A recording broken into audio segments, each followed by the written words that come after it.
Hello,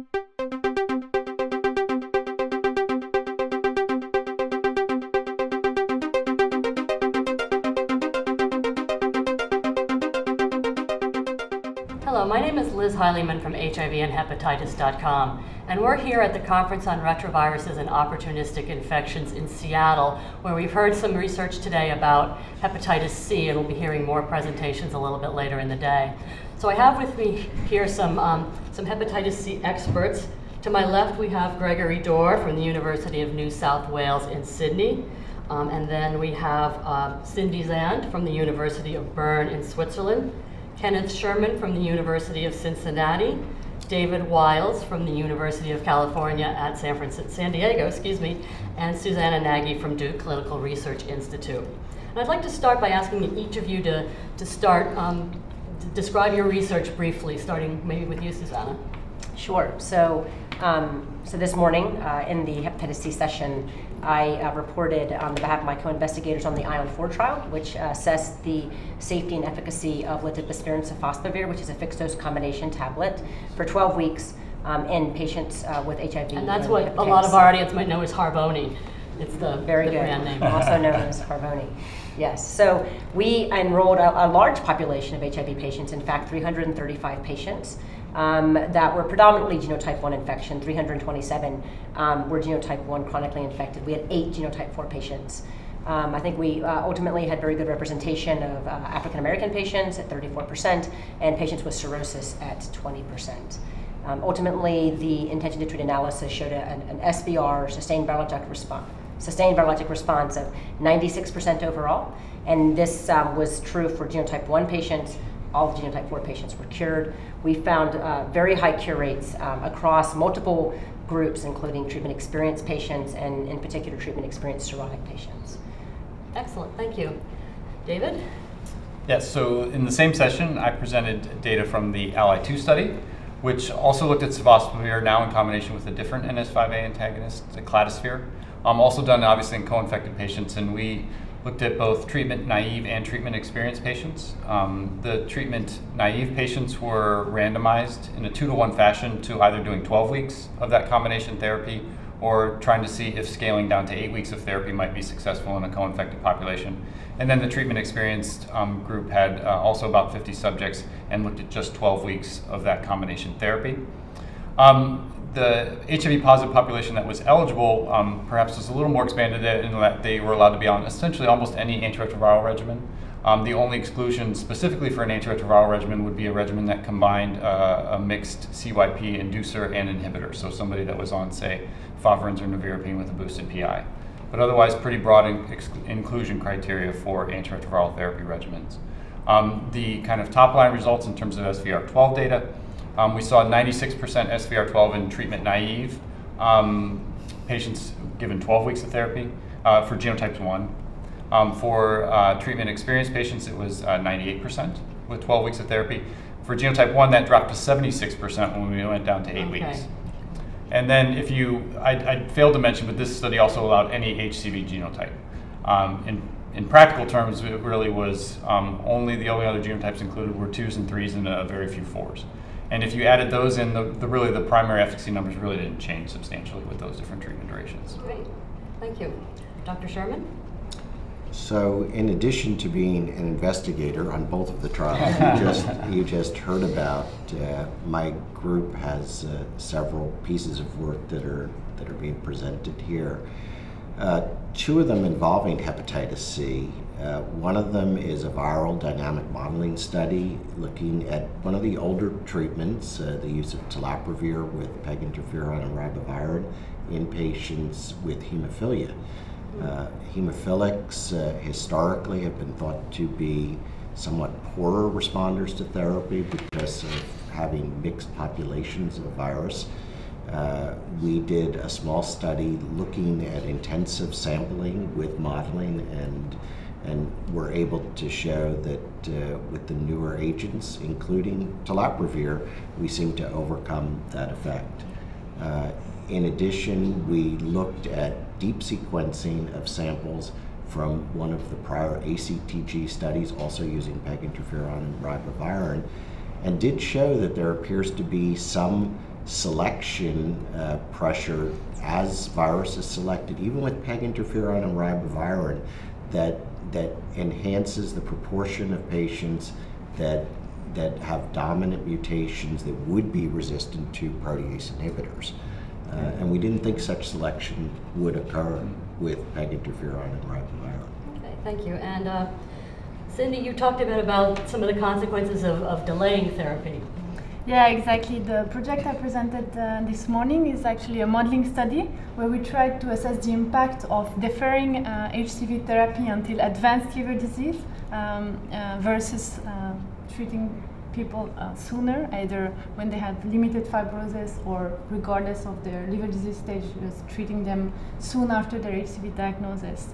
I just want to mention that the rationale for this study was that, well, we all heard about this exciting news, the revolution. People talk about the revolution in HCV cure, but the very high price of these compounds mean that there is still a major barrier in access to this treatment.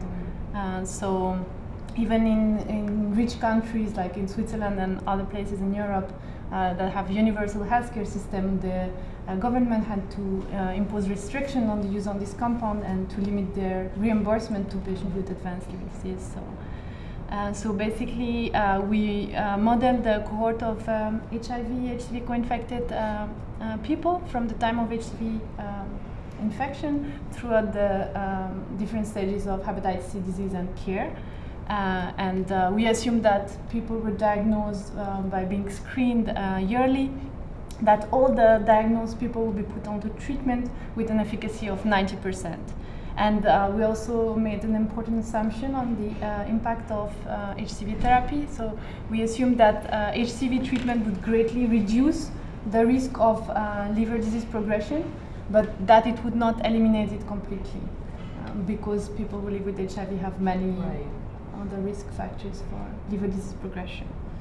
And basically what our model shows is that if people are treated soon after their HCV diagnosis, then the percentage of people who experience liver-related event is low. Less than 3% died of liver-related complication. But that if treatment was deferred, so for example, deferring treatment until liver disease stage F3 on the Metavir scale instead of providing it in Metavir stage F2, basically doubled the percentage of people who died of liver-related complications. It's an increase from 5 to 10%. Okay, and Dr. Dorr is going to talk about another benefit potentially of expanded treatment. Yeah, I think the symposium this afternoon, my presentations on hepatitis C treatment and prevention, I think the results that Susanna and David presented showing the incredibly high cure rates are consistent with at least looking at the concept of whether we can use a therapy intervention to enhance treatment potential, prevention potential. Some modelling work that we've been involved with shows that, for example, among people who inject drugs in Australia, if you treated 8% of active injectors per year, you would eliminate the virus by 2027. So in a modelling sense, it looks feasible. Now to take the model to implementation is a huge task. So in my presentation I'll be talking about the challenges that we face in terms of treatment and prevention.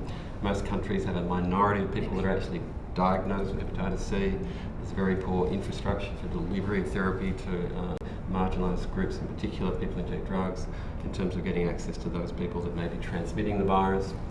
But one of the projects that we've actually started is a project in the prison system, where we've started a project in 2 maximum security prisons, where we're having a 12-month lead-in phase, where we're looking at the incidence of new infections in the prison setting, characterising that, and then we'll rapidly scale up with an interferon-free regimen, probably from early 2016, and then look at the impact of that rapid scale-up on transmission of hepatitis C in the prison setting. So it's very exciting that we can sort of at least evaluate this as a concept. And in the setting of co-infections, another potential area. For example, in Australia, there's only about 2,500 to 3,000 people with HIV, Hep C co-infection, who are largely men who have sex with men, who are generally diagnosed, generally in care at the primary care level and receiving antiretroviral therapy. So our project is to upskill the HIV GP docs who are prescribing antiretroviral therapy to take on Hep C therapy treat their co-infected patients, again with a rapid scale up where we get access to interferon-free therapy and look at the impact of that on transmission. That's impressive, because with HIV it took a decade to start thinking about treatment as prevention, and here we are We can already. cure HC, yeah. A little different. So the morning session was entitled Hepatitis C, the mission is accomplished. And I think I would like everybody kind of give their thoughts about, is the mission accomplished? And if not, what might be needed to move us forward?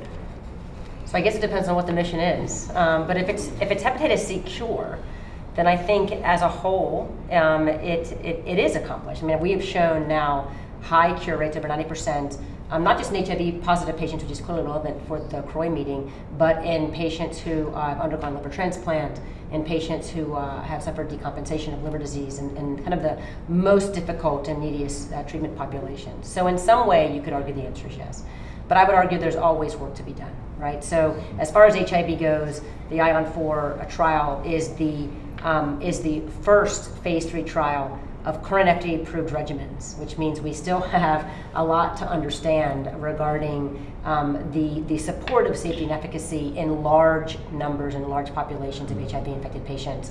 And one of those phase 3s will never come, because I don't think one will be done with simipiprine and sofosbuvir. And we're awaiting those data for the AbbVie regimen. I think the Ally 2 trial presented today is very important, and we're awaiting the approval of that drug. While approved outside the US, has not been approved yet in the US, so it's not something that we can actually clinically apply right now. But ultimately, I guess, I think Dr. Ward said, is it with a question mark? I wish it was with an exclamation mark, but maybe it's just with a period. Oh, my.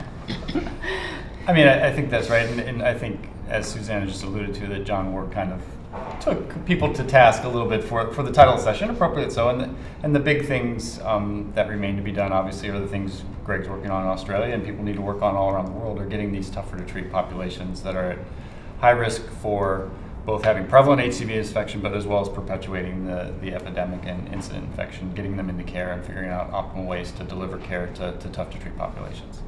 And that's a difficult thing to do. So I've been part of this field since the beginning, and it's incredible how far we've come, and particularly the changes in the last 4 years. But that said, I would argue that in many ways the mission now is just starting, because we have the tools to do it. We have 50% or more of people in the United States that don't yet know that they have hepatitis C. We have very poor linkage to care for those that have it. We still need to be able to assess patients in terms of their severity of liver fibrosis, and many of the providers don't even know what liver fibrosis is, and that will affect the regimen and the duration of many of the regimens we have now and for at least the near future. We have very high cost drugs that are a barrier. We have state laws and insurers that are doing everything they can to keep us from getting those drugs and using them in our patients. So the battlefield has shifted, but the war goes on. How about your thoughts, Cindy? Yeah, I would kind of agree with what you said. I mean, I think it's really exciting, and mission accomplished, but as long as we get diagnose and then have an affordable treatment to provide to the people. I must agree with Ken. I think we're just getting started. I think the affordable aspect of therapy is key. At the moment, even to contemplate hepatitis C treatment prevention as a concept at the pricing levels now is crazy. Just it's to not going to happen. give an idea, there's an estimated around 3 million people in the U.S. with happen. hepatitis C, and the drugs cost approximately $80,000 and upwards. And upwards. So, and even though Cindy's work clearly shows that treating people early is advantageous, we all have many patients with advanced liver disease that we want treatment for now, and that's our priority right now, to treat, to reduce the advanced liver disease burden. Hopefully there's enough competition within the pharmaceutical industry space that the price curve will come down over the next decade, and then we can broaden access then hopefully if we demonstrate the treatment prevention can work, it'll be a time when we can really start to get access to people across the disease spectrum, people who are very marginalised, and to get the systems in place to really reach everyone with hepatitis C. But there's a long way to go. There'll be no landings on aircraft carriers in the next And finally, to wrap up, does anybody have anything, sort of a message from the conference that they think is a message about hepatitis C that they think would be important to kind of make sure that it gets said?